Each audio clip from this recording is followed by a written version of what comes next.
A medida que retrocedemos a la Edad Media, la construcción de las grandes catedrales góticas de Europa se convirtió en toda una cruzada. La construcción de los símbolos de poder y fe comenzó entre los siglos XI y XVI. No se trataba solo de ensamblar vigas y piedras. Fue una mezcla de innovación arquitectónica y la dedicación de los trabajadores medievales, desde el genio del maestro Mason hasta el humilde obrero.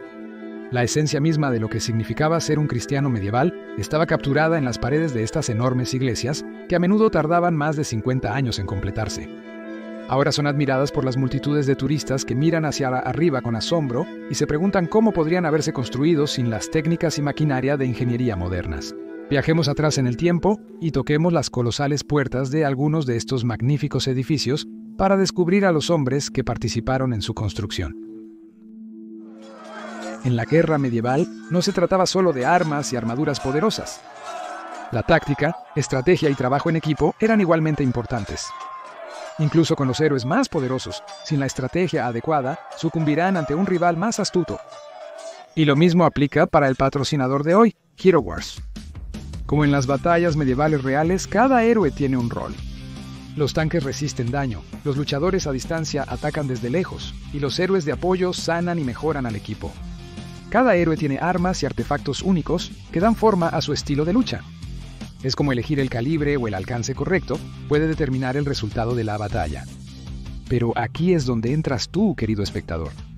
Las batallas contra jugadores reales requieren más que solo héroes fuertes. Analiza a tus oponentes, elige la mejor estrategia de ataque y administra tus recursos sabiamente. Si ya has reunido a tu equipo soñado, tengo algunas noticias emocionantes para ti. Me emociona presentar a Peach. Este es un nuevo héroe con un pasado oscuro y misterioso. Los jugadores embarcarán en una aventura de 4 semanas para descubrir la historia del nuevo héroe y tener la exclusiva de ser los primeros en desbloquear y mejorar un nuevo guardián. Disponible a partir del 16 de febrero, solo para los jugadores de Hero Wars Alliance. Entonces, ¿qué estás esperando? Cuando armes el equipo ideal, elijas el mejor equipo y seas más astuto que tus rivales. Prueba tus habilidades en batalla y descúbrelo. Descarga Hero Wars desde el enlace en la descripción o usa mi código Quick Response y muestra de lo que eres capaz. Bienvenidos al video de hoy de la locura medieval.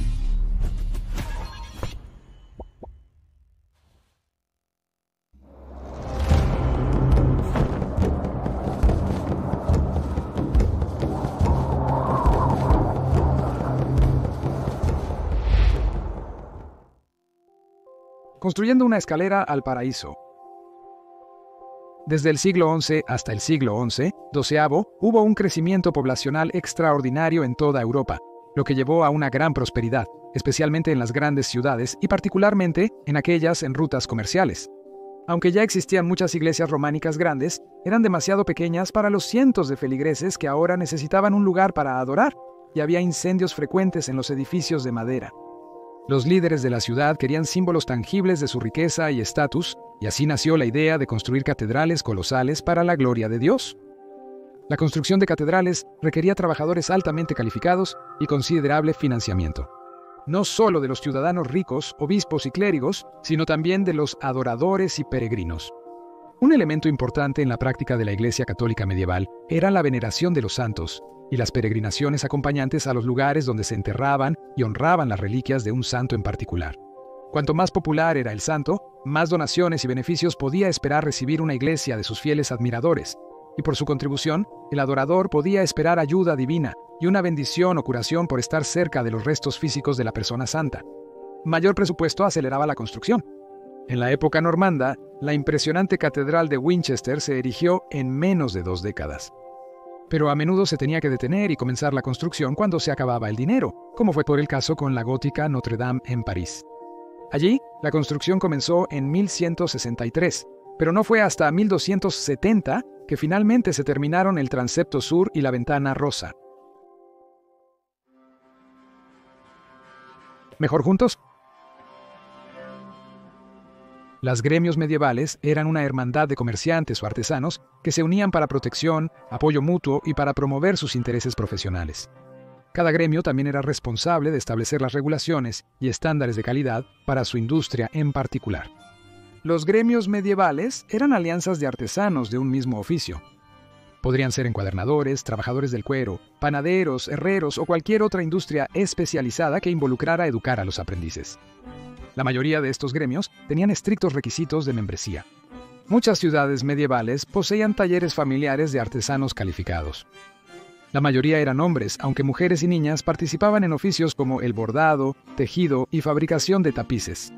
No obstante, los chicos tenían más oportunidades de formación y aprendizaje. Los gremios de oficios tenían 3 categorías: aprendiz, oficial y maestro. El maestro, un individuo altamente calificado y experimentado, era exigente al elegir aprendices. Los chicos solían estar en su adolescencia temprana y se les daba cama, comida y ropa a cambio de su trabajo. El aprendizaje tenía un plazo fijo de entre 5 y 9 años. Los aprendices de carpinteros aprenderían a leer planos y usar herramientas. Al completar su aprendizaje, el joven se convertiría en un carpintero oficial y viajaría entre ciudades para adquirir experiencia en diversos proyectos de construcción. Antes de convertirse en maestro carpintero, el oficial debía presentar una obra maestra al gremio de carpinteros para su evaluación. Solo después de la aprobación de la obra maestra, el oficial podía abrir su taller y tomar un aprendiz. Sus herramientas incluían hachas, sierras, mazos, cepillos, escuadras y niveles, por lo que requerían conocimientos de matemáticas y geometría. Los carpinteros también requerían dominar técnicas como las uniones de solape, cola de Milano y mortaja y espiga. Eran responsables de seleccionar la madera apropiada para el proyecto. Una gran cantidad de madera se utilizó en la construcción de catedrales, para armaduras de techo, vigas, montacargas, plataformas y andamios. En la cúspide de la fiebre de construcción gótica, en la Alta y Baja Edad Media, hubo una escasez de árboles de madera dura como el roble y la nuez, por lo que se utilizaron maderas más blandas como el pino para los andamios. Incluso se reciclaba y trasladaba el antiguo andamiaje de un sitio de construcción a otro para reutilizarlo.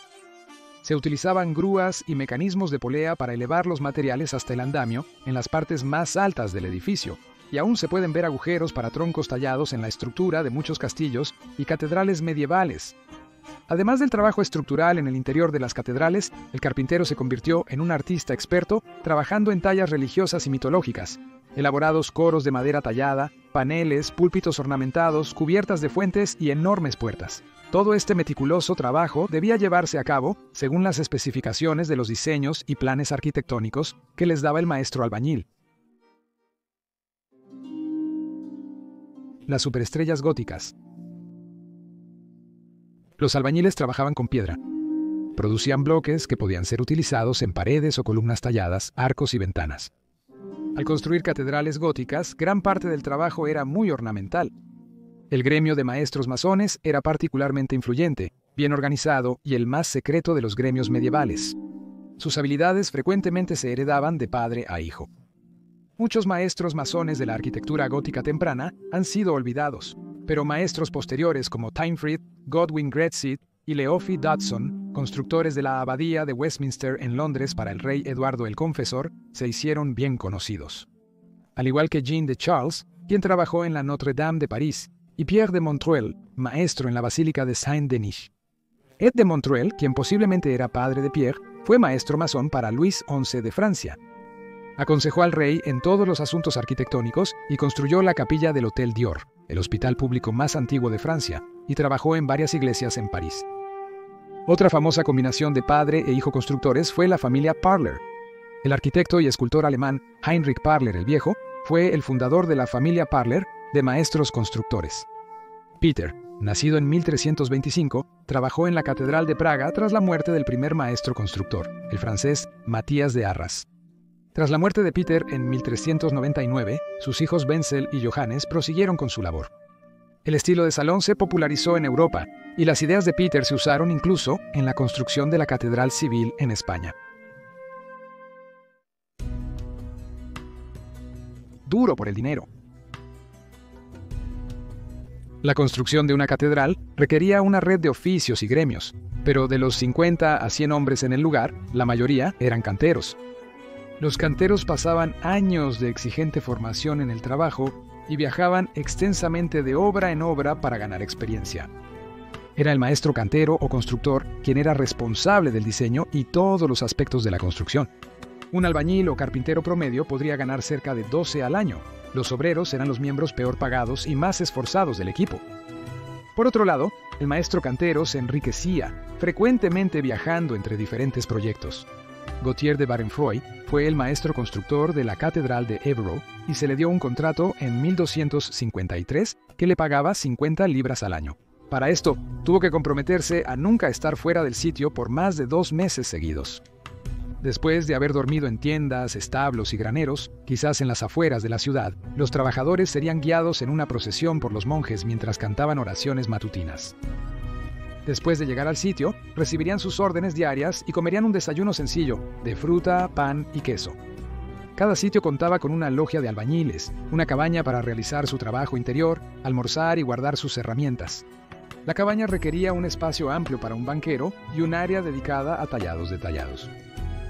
Lo que puede parecer decoraciones triviales en una catedral gótica, en realidad se hizo para reforzar puntos débiles, como los puntos altos ornamentados en las esquinas del edificio. Refuerzan las esquinas y las mantienen resistentes. Se sabía que los masones ingleses tallaban cabezas que a menudo soportaban algo pesado, y las expresiones faciales a menudo muestran el disgusto por esto. Durante el descanso de media mañana, alrededor de las 9 o 10, se esperaba que el maestro les proporcionara una merecida jarra de vino. Las jornadas laborales eran extensas, sobre todo en verano, y abarcaban desde el alba hasta el anochecer. Desde la 1 de la tarde, el trabajo pararía por un par de horas para que los hombres comieran y tomaran una siesta. Al final del día, se les ofrecería otra copa de vino. Los arreglos de vivienda variaban mucho. En Estrasburgo, Francia, los masones incluso tenían un cocinero pagado. Durante la construcción de la Catedral de Siena en Italia, los masones obtuvieron el derecho de recibir vino de los viñedos de la catedral, ya que hacer fila en las tabernas para una merecida bebida les quitaba horas de trabajo. Y solo les tomó 30 años ganar ese derecho. Un lugar tranquilo. Durante los primeros 40 o 50 años del período de construcción gótica, se impuso un estricto código de silencio a los trabajadores, y cualquiera sorprendido rompiendo las reglas podría ser multado. Cualquier oración por la protección de los trabajadores que pudiera ofrecer un fraile que pasaba siempre era bienvenida, ya que los accidentes eran un suceso regular. Las enfermedades de la piel y las quemaduras eran comunes entre los albañiles porque tenían que manejar cal de manera regular. El maestro proporcionaba los guantes, pero no siempre se utilizaban. En la abadía de Westminster se proporcionaba a los canteros guantes, capuchas de invierno y botas, y sombreros de paja en el verano. Los bloques de piedra más grandes se tallaban en las canteras y se llevaban al sitio. Aunque las cargas más pesadas se movían con bueyes y carros tirados por caballos, muchas piedras debían llevarse a mano. Se tallaban a ras del suelo antes de colocarlas en su sitio. Cada albañil tenía su propio símbolo único que tallaba en cada piedra en la que trabajaba. La marca del albañil indicaba que la pieza estaba completa y que podía recibir su pago. En York Minster se han encontrado piedras que datan del año 1154, y las mismas marcas también se han encontrado en iglesias locales, lo que demuestra que los artesanos viajaban de un lugar a otro para trabajar. Se reportó un accidente en la Catedral de Langres, en el noreste de Francia, en 1476. Las cargas grandes se bajaban en una plataforma, pero las piedras pequeñas se lanzaban hacia abajo y lejos del edificio en un ángulo. Era solo cuestión de tiempo antes de que un albañil lanzara una piedra que era un poco más pesada que las demás, y aterrizó demasiado cerca del edificio, matando a una mujer que pasaba por allí. El albañil fue exonerado de toda culpa. Trabajar a tales alturas hacía del trabajo del cantero una profesión peligrosa, un movimiento en falso, y eso era todo. También era mejor ser asesinado de inmediato si ocurría un accidente, porque nadie quería emplear a un trabajador lisiado, y la mayoría de los trabajadores heridos terminaban sus días mendigando en las calles. William de Sens, el maestro cantero que trabajó en la Catedral de Canterbury, quedó paralizado en 1178. Lamentablemente, cayó del andamio cuando estaba inspeccionando las bóvedas altas. El maestro cantero medieval era un animal completamente diferente al arquitecto que vemos hoy. No estaba en un estudio de diseño, sino en el sitio con los trabajadores ensuciándose las manos. No olvidemos a los carpinteros, albañiles, herreros, vidrieros, carreteros, transportistas, colocadores, talladores, mamposteros, marmolistas, lavadores y voluntarios que trabajaban gratis por su fe. Sin su dedicación, habilidad y conocimiento, la construcción y preservación de tan magníficos edificios medievales, con sus altas agujas, esculturas intrincadas y hermosas ventanas de vidrio coloreado, que aún hoy inspiran asombro, no existirían. Muchas gracias por ver este episodio de Locura Medieval. Suscríbete al canal si disfrutas nuestros videos. Lanzamos uno nuevo cada viernes y tu participación nos ayuda a crecer. Hasta la próxima, les deseo una excelente semana. Saludos, chicos.